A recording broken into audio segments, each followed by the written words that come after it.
Hello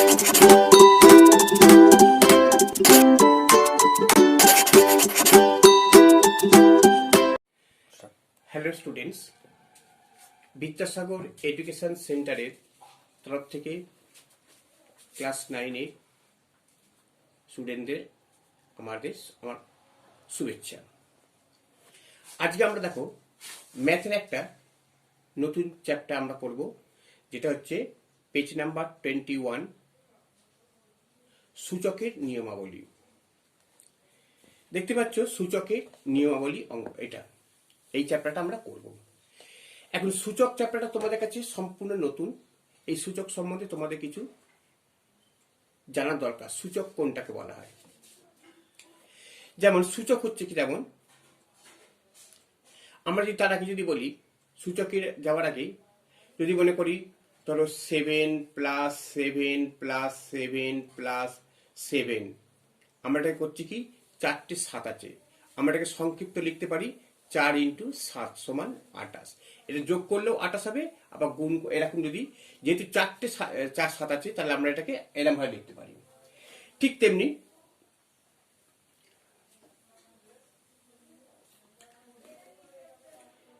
5 + 5 + 5 + 5, তাহলে আমরা কি +5, এটাকে লিখতে পারি কি যে 5 × 5 লেখা যায় সমান 25। আরেকটা কি লেখা যায় জানো তো? যেহেতু 5টা 5 আছে, এটাকে আমরা লিখতে পারি 5 স্কোয়ার লিখতে পারি। 5 স্কোয়ার, তার মানে কি এইটাকে 5 স্কোয়ার মানে 25। এই যে 5 স্কোয়ার, এই যে এটার নাম হচ্ছে, এইটা দুটো সংখ্যা আছে, এইটাকে 5টাকে বলা হচ্ছে এখানে বেস বলা হয়, BASE বেস। আর এই 2টাকে বলছে, এই যে এই দুটাকে বলছে সূচক বা ইন্ডেক্স। আমরা এটাকে পাওয়ারও বলতে পারি। হ্যাঁ, যেহেতু এটা সূচকের অঙ্ক, তাহলে আমরা এই যে কোনো জিনিস, যেমন যদি বলে মনে কর 6 স্কোয়ার, তা বেস হচ্ছে কোনটা 6, আর 2 হচ্ছে ইন্ডেক্স সূচক। যেমন 7 কিউ মানে কত? 7 × 7 × 7, যতগুলো 7 থাকবে তাকে আমরা সেভাবে লিখবো আমরা। তাহলে এখানে 7 হচ্ছে বেস, আর 3 হচ্ছে সূচক। ঠিক আছে? যেমন যদি বলে 8⁸, তাহলে কত? 8টা 8, 8 × 8 × 8 × 8। ঠিক আছে? তাহলে আমরা এখানে এটাকে বলছি বেস, এটাকে বলছি সূচক। এখন এই বেস বা সূচকের কিছু কিছু নিয়ম আছে দেখো। যেমন যদি বলি x² × x³, দেখো দুটোরই বেস হচ্ছে 1, কিন্তু পাওয়ারগুলো বা সূচকগুলো আলাদা। এদের গুণ করব কি হবে? এদের গুণ করব হচ্ছে, দেখো x2, এই পাওয়ারগুলো যোগ করে দেবো, তাহলে কত হচ্ছে? x⁵ হয়ে যাবে। এটাকে দেখো আমরা যদি লিখতে পারি কিরকম হচ্ছে, অর্থাৎ 5টা x, এটাকে আমরা লিখছি কিরকম? x × x, এই দুটো x এর জন্য, আবার এখানে 3টে x এর জন্য, 3টে x এর জন্য, তাহলে এটা হচ্ছে x⁵। ঠিক আছে?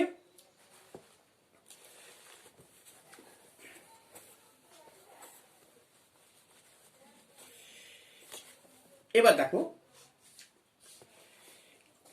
তাহলে আমরা যোগটা দেখলাম, গুণটা দেখলাম। এবার যদি বলে ভাগটা কেমন দেখো, মনে করো আছে x⁵ ভাজিতক x⁵, এইটা হচ্ছে ভাগ করতে হবে। এখন ভাগের নিয়ম হচ্ছে, আমরা জানি দেখো ভাগের নিয়ম হচ্ছে কি, x⁵ বাই x⁵। এখন এখানে একটা জিনিস তোমাদের আলাদা করে বলে দেওয়া দরকার, যে যদি মনে করো আমরা 1/x লিখি, এটা কি হবে? ওপরে ভগ্নাংশ তুললে কি হবে জানো তো? x⁻⁻1 হয়ে যাবে। যখন এটাকে ওপরে তুলবো, যদি বলি 1/5, তার মানে কত হচ্ছে? 5⁻⁻1। যদি বলে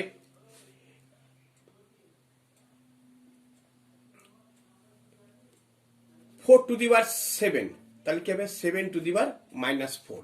আবার এইটা থেকে আমি এইটা আসতে পারি, এইটা থেকে আবার এটা আসতে পারি। অর্থাৎ যখন এটাকে আমরা ওপরে নিয়ে যাবো তখন এটাকে মাইনাস দিয়ে নিয়ে যাব। তাহলে এটা আমরা কি দাঁড়াচ্ছে, এটাকে এক্স টু দি বার, দুটো এক্স আছে তো, তাহলে দেখো এক্স টু দি বার 5 মানে আমি যদি 5টা এক্স লিখি এক্স এক্স এক্স এক্স, আবার তাহলে কি হবে, এটা দেখো এক্স এক্স এক্স, তাহলে আমরা 3টে এক্স কেটে দাও, তাহলে দুটো এক্স পরে থাকছে, তাহলে এক্স স্কোয়ার হচ্ছে। কিন্তু এটাকে এইভাবে না করে এটাকে আমরা যদি সূচকের নিয়মে করি তাহলে আমাদের কি দাঁড়াবে, সূচকের নিয়মে দেখো এক্স টু দি বার, এবার তাহলে 5 বিযুক্ত করবে, এটাকে 2 করে দেবে,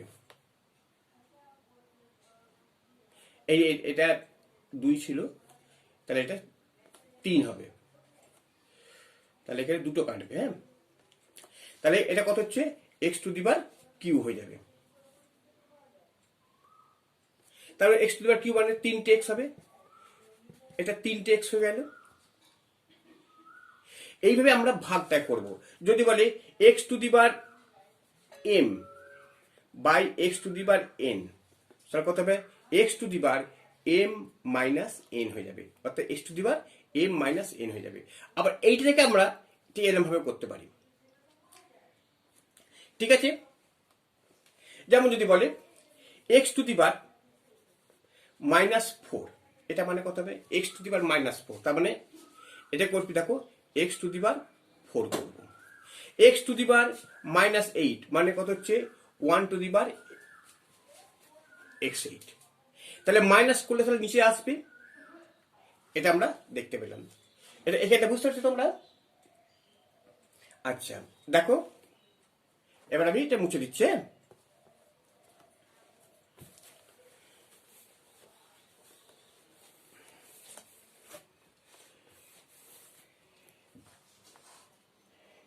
এইবার দেখো আরেকটা প্রসেস হচ্ছে, যদি বলে 2 স্কোয়ার, এইটা 4, এইটা মানে কি, দেখো 2 স্কোয়ার, তাহলে এখানে 2 স্কোয়ার হচ্ছে 2 স্কোয়ার, 4টে 2 স্কোয়ার হবে, 4টে 2 স্কোয়ার, ঠিক আছে।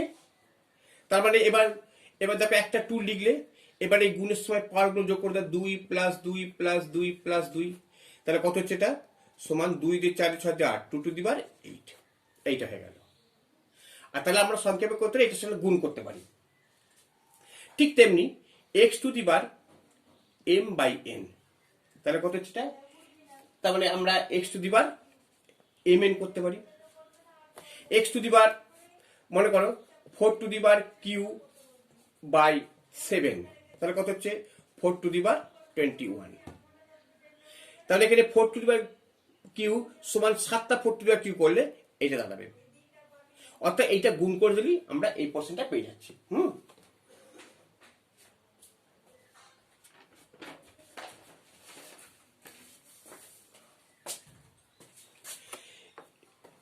এবার দেখো আমাদের আছে এক্স টু দি বার 0 সমান 1, এটা কেন হচ্ছে, আমাদের একটা অঙ্ক আছে এক্স টু দি বার 0।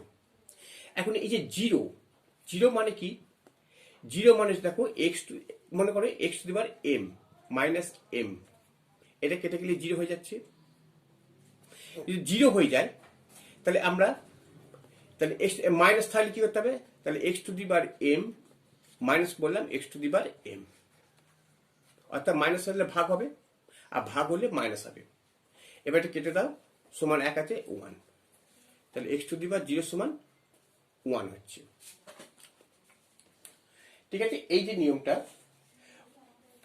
তাহলে আমরা দেখতে পাচ্ছি এক্স টু দি বার -7 সমান কত হচ্ছে 1 বাই এক্স টু দি বার 7। আচ্ছা এবার আমরা একটু অঙ্কতে চলে যাই।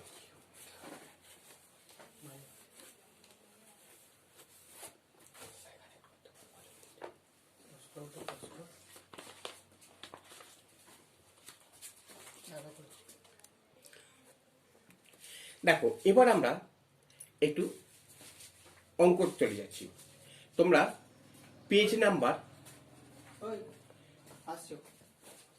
27 চলে যাও। দেখো এখানে লেখা আছে কোষে দেখি কষে দেখি 2 আছে তো। আমরা এইখানে কিছু অঙ্কগুলোকে আমরা করবো, এখানে ম্যাক্সিমাম অঙ্কগুলোকে একটু দেখাতে হবে তোমাদের। প্রথমে দেখো একের দাগের অঙ্কটা, একের দাগের অঙ্কটা দেখো মান নির্ণয় করো। কি লেখা আছে? লেখা আছে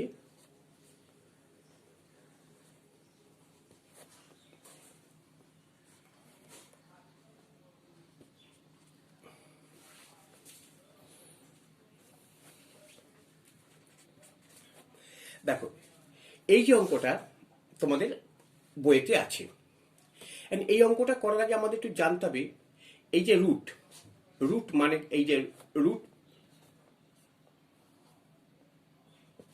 এইটা, এইটা লেখা আছে।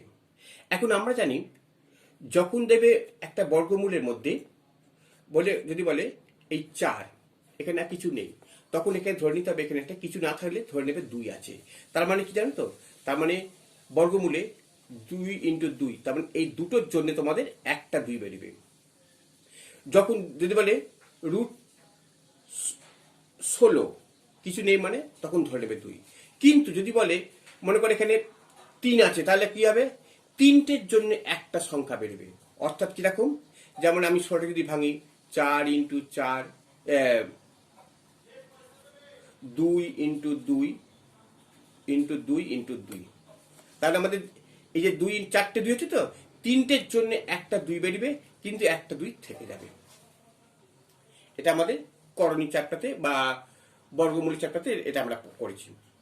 তাহলে এখানে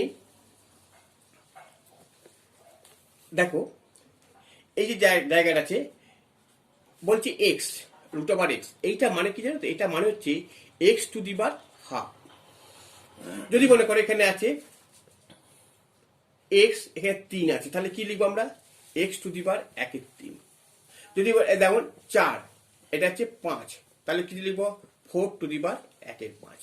এইভাবে অঙ্কগুলো আমরা রুটের মধ্যে যা থাকবে 1/5 এটা করে দেবো। হ্যাঁ, কিছু না থাকলে 2 করছি আমরা, আর 3 থাকলে 1/3 করছি, 5 থাকলে 1/5, 6 থাকলে 1/6, এইভাবে আমরা এটা করে যাব। এখন এই যে জায়গাটা, তাহলে রুট 5/8, এইটা মানে তাহলে কত হচ্ছে? 8/1/5। এটা পেলাম তো? তাহলে আমরা দেখো লিখতে পারি 8 বাই,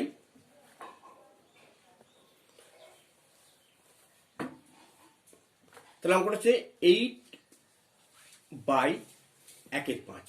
এইটার জন্য আমরা লিখলাম। হ্যাঁ, এবার ব্যাকেট দিয়ে দিলাম, ব্যাকেট দিয়ে কত হচ্ছে? তাহলে 5/2 লিখলাম, গুণিত এখানে কত দেখো 16, এই 16টা দেখো, তাহলে আমরা এটা পেলাম। এইবার আমরা দেখো এখানে বেস গুণ 1 আছে, তাহলে বেস গুণ আমরা তখন পাওয়ার গুলো যোগ করে দেবো, 2 ইন্টু 3/2, এবার যোগ করলে প্লাস মাইনাসে মাইনাস 6, তাহলে এবার কত হচ্ছে দেখো, 2, এবার 3/2 মাইনাস 6/1, 6 মানে 1, এবার লসও করে দাও, তাহলে কত হচ্ছে? 2 টু দি বার 2 লসও হলো, এবার 2, এটা 3 মাইনাস এটা 6 দুগুণে 2 1 দিয়ে 6 দুগুণে 12, তাহলে কত হচ্ছে? 2 টু দি বার মাইনাস 9, 3 থেকে বাজে মাইনাস 9/2, কারণ এটা মাইনাস হবে, কারণ মাইনাস সংখ্যাটা বড়। 2 টু দি বার মাইনাস 9/2, তাহলে এইটা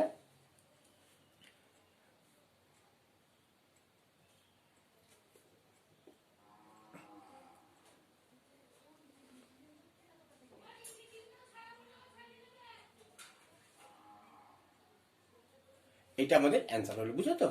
তাহলে এইটা আমাদের ওই অঙ্কটায়। আর একটা অঙ্ক তোমাদের করাবো, হচ্ছে 2 এর অঙ্কটা। দেখো 2 এর অঙ্কটা কি বলছে? বলছে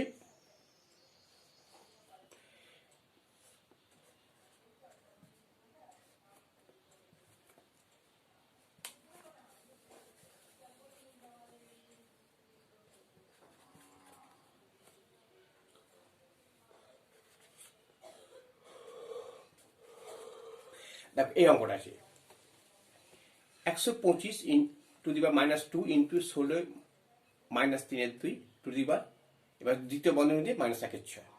তাহলে আমরা ফার্স্টে দ্বিতীয় বন্ধনীর কাজটা আমরা করছি। আচ্ছা, ফার্স্টে প্রথম বন্ধনীগুলো করে নিই।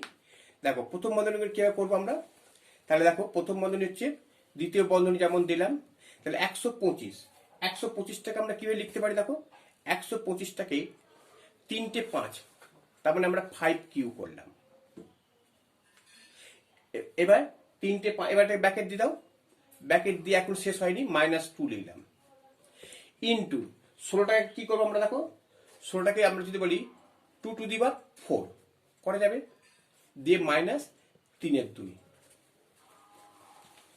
এইবার এখন এবার দ্বিতীয় বন্ধনী দিয়ে -1/6।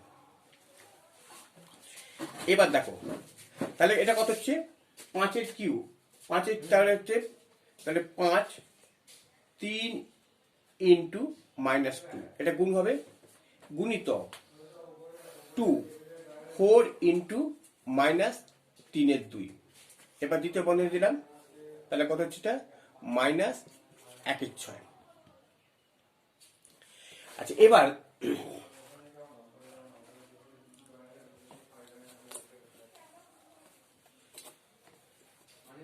দেখো এটা হলো, এবার 3 ইন্টু, তাহলে এটা সমান চিহ্ন,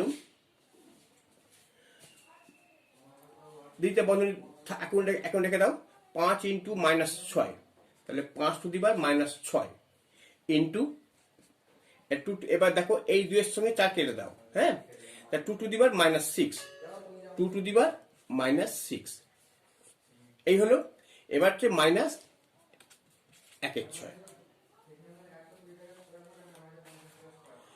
ঠিক আছে। আচ্ছা, এইবার অঙ্কটা আমরা কিভাবে করবো দেখে নাও। তাহলে 5, এবার এই যে এটা দ্বিতীয় বন্ধনী, তাহলে এর সঙ্গে এটা গুণ হবে, আবার এটার সঙ্গে এটা গুণ হবে, তাহলে সমান দেখো 5 -6 ইন্টু -1/6, এটা করলাম একটা, 2 -6 ইন্টু -1/6। অর্থাৎ এই যে দ্বিতীয় বন্ধনী মানে এই পাওয়ারটা এইটা সরাকার সঙ্গে গুণ হবে, তাহলে এর সঙ্গে এটা গুণ করলাম, এর সঙ্গে এটা গুণ করলাম, তাহলে কত হচ্ছে এটা 6 কেটে গেল, তাহলে মাইনাস আছে প্লাস, তার মানে শুধু 5 হলো, মাইনাসে মাইনাসে প্লাস, তো তাহলে 5 টু দি পাওয়ার 1 ইন্টু, এবার দেখো 6 কেটে গেল, তাহলে মাইনাস আছে প্লাস 2 টু দি পাওয়ার 1, তাহলে কত হচ্ছে, তাহলে 5 ইন্টু 2, 5 টু দি পাওয়ার মানে 5 সমান কত হচ্ছে 10। এই যে দুটো অঙ্ক তোমাদের করালাম, এই দুটো অঙ্ক আমরা ভালো করে বাড়িতে দেখবে এবং কিভাবে করছি তোমরা এই পরদিন আমরা তারপরে অঙ্কগুলো করাবো। ঠিক আছে, তোমরা এখন এই দুটো অঙ্ক তোমরা দেখে নাও। হ্যাঁ।